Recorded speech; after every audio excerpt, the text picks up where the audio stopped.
ఈ రోజు ఇలా అవ్వకుండా ఉంటే బాగుండు అని అనిపించిన రోజు ఉందా?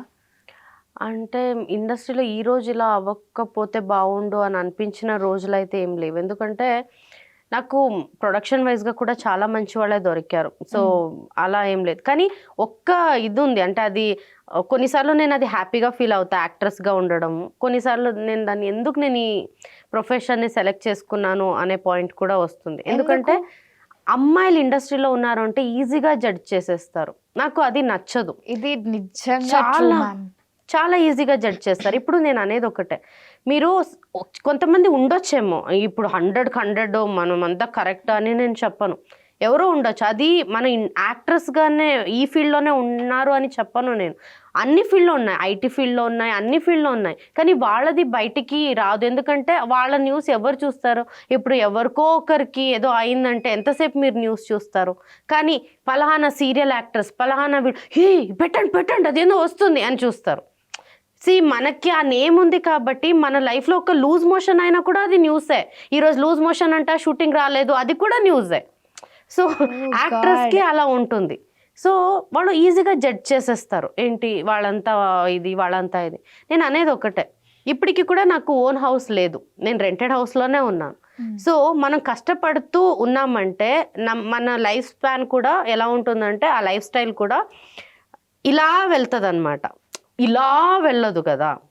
సో, నాది ఇలా వెళ్తుంది. మెల్లగా ఎక్కుతుంది. Will get the brakes also. ఆ బ్రేక్స్ నుంచి మళ్ళీ ఎలా పైకి రావడం అనేది చాలా ఇంపార్టెంట్. సో, ఆ ఓన్ హౌస్ లేదు అంటే ఇప్పుడు మనం కరెక్ట్‌గా లేదు అంటే ఓన్ హౌస్ తీసుకోవడం పెద్ద విషయం కాదు కదా! ఈజీగానే తీసుకోవచ్చు. అమ్మాయిల గురించి బ్యాడ్‌గా మాట్లాడేటప్పుడు చాలా బాగా ఆలోచించి మాట్లాడాలి.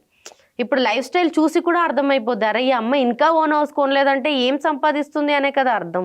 బట్ ఎవరు చూస్తారు మ్యామ్ స్ట్రగుల్స్? అవి చూడరు. ఇండస్ట్రీ నా వద్దు. ఈవెన్ పెళ్లి సంబంధాలకి వెళ్ళినా కూడా అదే మాట అంటారు. ఇండస్ట్రీ నా వద్దు, ఇండస్ట్రీ నా వద్దు.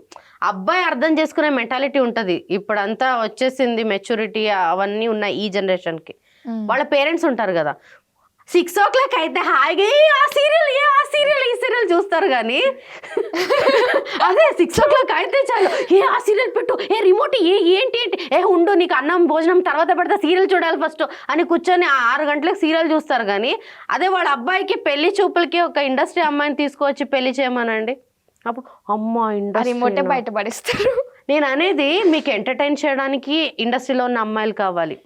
మంచిగా మీకు టీవీ చూడడానికి, మాట్లాడడానికి, సెల్ఫీస్ దిగడానికి ప్రతిదానికి కావాలి. పెళ్ళి అని వస్తే మాత్రం ఎందుకు ఇండస్ట్రీ అమ్మాయిలు వద్దంటారు? ఎందుకు వద్దంటారు? అదే క్వశ్చన్ మార్క్. కామెంట్ చేయండి. ఎందుకు వద్దంటారు? మాకు రెస్పాన్స్ కావాలి.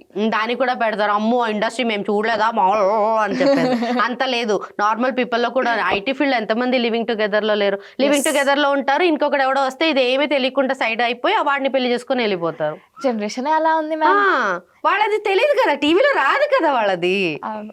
It depends upon mind set. 2 చేతులు కలిపితేనే చప్పట్లు వస్తాయి.